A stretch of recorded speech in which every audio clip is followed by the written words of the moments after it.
menurut Mbak Perca gimana gitu? Sebetulnya kalau dilihat dari angka nasional dan kita sandingkan dengan data provinsi, indeks pembangunan literasi itu tidak jauh berbeda ya.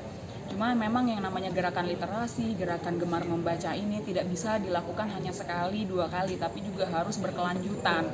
Dan kemauan dari setiap instansi sendiri untuk menggerakkan ini juga harus perlu diseriusi gitu.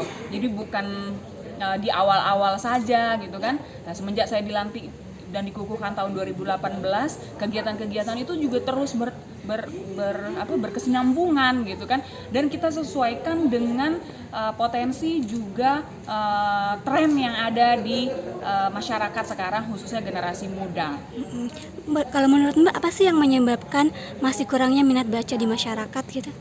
Sebenarnya itu kembali lagi kepada ketertarikan dan passion masing-masing ya.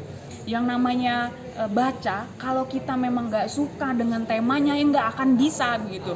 Jadi memang perlu digiring untuk setiap insan itu menemukan ketertarikannya di mana. Nah, ketika dia sudah menemukan ketertarikannya di mana, itu yang kita dorong untuk mendalami. Tidak semua ilmu pengetahuan itu dapat dikuasai oleh seorang manusia. Kita juga punya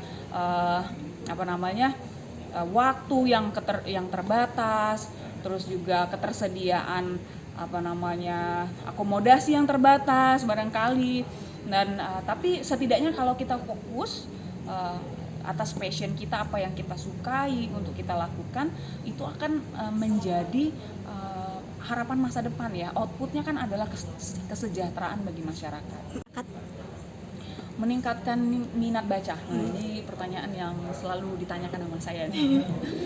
Jadi melulu tidak harus dengan datang ke perpustakaan gitu. Kadang membaca itu kita bisa lewat video yang lebih sekarang justru lebih gampang ya diakses dan juga lebih menarik karena dibarengi dengan animasi-animasi. Mau membaca, mau menulis, mau mendengar, menonton itu setidaknya harus mempunyai kandungan nilai-nilai yang dapat diambil, diserap untuk sebagai dasar ataupun ilmu pengetahuan bagi manusia itu sendiri. Oke, Mbak, kalau Mbak kan yang sebagai literasi nih, ada saran nggak minimal kita harus sehari tuh baca berapa jam sih gitu?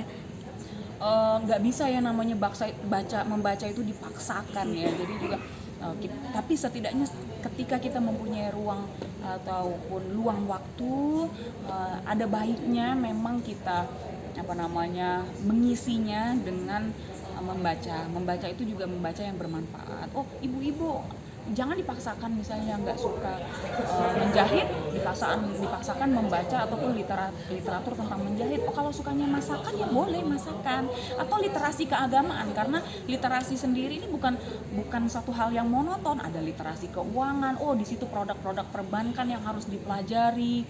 Oh, ada literasi keagamaan, ya kan, belajar agama, baik bapak ibu, siapa tahu nanti ke depan bisa jadi penceramah dengan banyak membaca ilmu pengetahuan agama kan.